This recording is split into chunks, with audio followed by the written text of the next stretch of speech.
நீங்க ஒரு Malayalam crime thriller பிலிம தமிழ்ல பார்க்க நினைச்சீங்க அப்படின்னா இந்த படம் உங்களுக்கானதுதான். சுராஜ் நடிச்சு உன்னி கோவிந்தராஜ் டைரக்ஷன்ல 2022 ரிலீஸ் ஆன படம் தான் ஹெவன். இப்போ அந்த படம் தமிழ் டப்ல ஓடிடி அவைலபிளா இருக்கு. படத்தோட ஸ்டோரி என்ன அப்படின்னா, வணக்கம், நான் ஆனந்த். இந்த படத்தோட ஸ்டோரி என்ன அப்படின்னா, காட்டுக்குள்ள ஒரு அழுகிய நிலையில ஒரு 3 நாள் அழுகி ஒரு பாடி கிடைக்குது. அந்த பாடியை வந்து ஃபாரன்சிக் டீம் அனலைஸ் பண்றப்ப அந்த பாடியை சுத்தி வந்து food prints and finger prints தான் கிடைக்குது.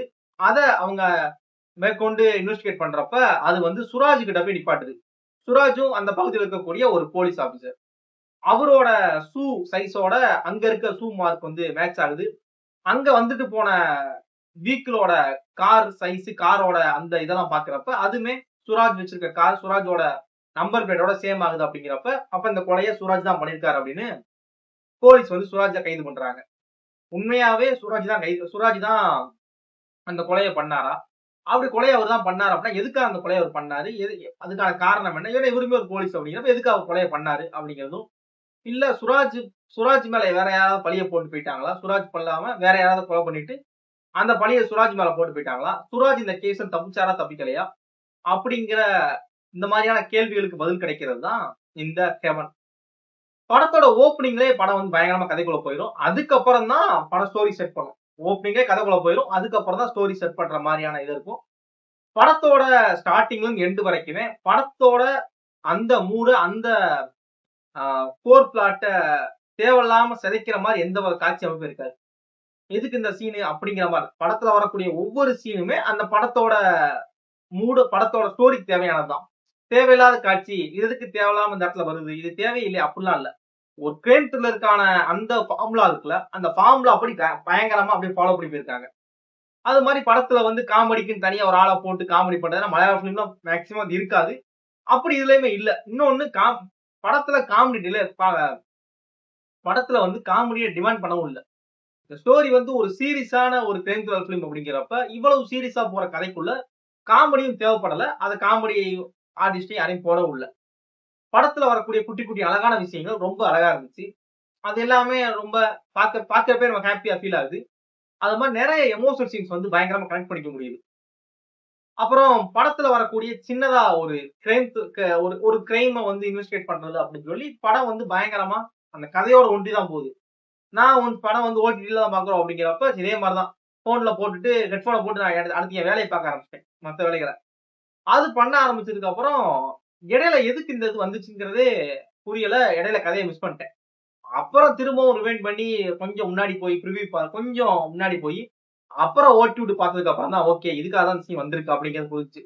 அதனால ஒன்ஸ் நீங்க படத்தை ஸ்டார்ட் பண்றீங்க, படம் பாக்குறீங்க அப்படின்னா படத்தை மட்டும் பாருங்க. வேற ஏதாவது வேலையை பார்க்காதீங்க, மிஸ் பண்ணிடுவீங்க. திரும்பவும் நீங்க பார்க்க எல்லாமே கொண்டு வந்துரும். அந்த மாதிரி தான் நீங்க கொண்டு வந்து அதுதான் சொல்றேன். அப்புறம் படத்தோட விஎஃப்எக்ஸ் காட்சிகளும் சரி, படத்தோட அந்த மியூசிக் ஸ்கோரும் சரி, இந்த படத்தோட சீனை எப்படி என்ஹான்ஸ் பண்ணலாம், எந்த அளவு அவங்களோட இன்புட்ஸை கொடுத்து பயங்கரமா அந்த படத்தை தூக்கி நிறுத்தலாம் அப்படிங்கிறத பயங்கரமா பண்ணிருக்காங்க. அந்த மியூசிக் ஸ்கோர் அந்த இன்வெஸ்டிகேட் டைம்ல போடுவாங்கல்ல, அந்த டங் டங் அந்த மாதிரியான ஒரு இந்த பெல் அடிக்கிற மாதிரி போறாங்கல்ல, டங் டங் அந்த இன்வெஸ்டிகேட் டைம்ல அதெல்லாம் சூப்பரா இருந்துச்சு. படம் வந்து ஒரு மலையாள பிலிம் அப்படிங்கிறப்ப அந்த கேரளா லொகேஷன்ல ஷூட் பண்ண இடங்கள், அவங்க காமிக்கிற அந்த வீடு, அது எல்லாமே பார்க்கறப்பவே அழகா இருக்கு. சீனா பாக்குறப்ப அந்த லொகேஷனே, அந்த வீடு கொஞ்சம் ஏத்தமா இருக்கிறது, இல்ல வீடு கொஞ்சம் தனிவா இருக்கிறது, அவங்களோட அந்த வீடோட ஸ்ட்ரக்சர் எப்படி இருக்கும், அவங்களோட அந்த வீடு அந்த மாதிரியான விஷயங்கள் நமக்கு அதெல்லாம் புதுசு, எனக்கு அதெல்லாம் புதுசு. ஓகேவா? அப்படிங்கிறப்ப அதெல்லாம் பாக்குறப்ப ஓகே நல்லா இருக்கு. அந்த லொகேஷன் அவங்க லொக்காலிட்டியா எந்தெந்த இடத்துல கேப்சர் பண்ணிருக்காங்க அப்படிங்கறத விஷுவலா பாக்குறப்ப பயங்கரமா எனக்கு ரொம்ப பிடிச்சிருந்துச்சு. படத்துல தேவையில்லாத காட்சிகள், இல்ல குழந்தைகளோட பாக்குறப்ப ஏதாவது இது பண்ணணுமா அப்படின்னா அதெல்லாம் எதுவுமே இருக்காது. படத்துல தவறான காட்சிகளோ, ஒரு கெட்ட வார்த்தையோ, இல்ல ஏதாவது ஒரு அடல்ட் கண்டென்ட்டோ அதெல்லாம் எதுவுமே இருக்காது. படம் வந்து இதை போக்கஸ் பண்ணி தான் போகுது. இந்த கோர் பிளாட்டுக்குள்ள எந்த விதமான அடல்ட் கண்டென்ட் இருக்காது. ரொம்ப ஸ்ட்ராங்கான விஷயங்கள் தான் பேசிட்டாங்க தவிர நீங்க குழந்தைகளோட பாக்குறப்ப ஏதாவது யோசிக்கணுமா அதெல்லாம் இல்ல. தைரியமா குழந்தைகளுக்கு முன்னாடி படத்தை போட்டு காமிக்கலாம். ரொம்ப தாராளமா படத்தை பார்க்கலாம் ஃபேமிலியோட. எந்த இடத்துலயும் அந்த விஷயம் இருக்காது. ஒரு மலையாள பிலிம் அப்படிங்கிறப்ப அதுக்கான விஷயங்கள் தான். படம் சில இடங்கள்ல மேபி உங்களுக்கு என்ன இது கொஞ்சம் ஸ்லோவா போயிட்டு கொஞ்சம் இழுக்கிறாங்களேங்கிற மாதிரி ஃபீல் ஆக சான்ஸ் இருக்கு. இப்ப நம்ம பாக்குற ஒரு யூஸ்வல் டெம்ப்ளேட்ல இருக்கிற கிரைம் த்ரில்லர் ஃபிலிம்ஸ் வந்து அடுத்தடுத்து சஸ்பென்ஸ் இருக்கும். ஒவ்வொரு 5 நிமிஷத்துக்கு ஒரு சஸ்பென்ஸ் இருக்கும். ஒவ்வொரு 5 நிமிஷத்துக்கு ஒரு தடவை நாட்டை உரிச்சுக்கிட்டே இருப்பாங்க. போட்ட முடிச்செல்லாம் அவுத்துக்கிட்டே இருப்பாங்க. அந்த மாதிரிலாம் இருக்குல்ல, அதெல்லாம் இல்லாம இது கொஞ்சம் அப்படி ஸ்லோவா அந்த ஒரு பேஸ்லயே போகும். நல்லா இருக்கும் ஆனா படம். படம் ஜியோ ஹாட்ஸ்டார்ல தமிழ் டப்ல அவைலபிளா இருக்கு. எனக்கு படம் பிடிச்சிருந்துச்சு.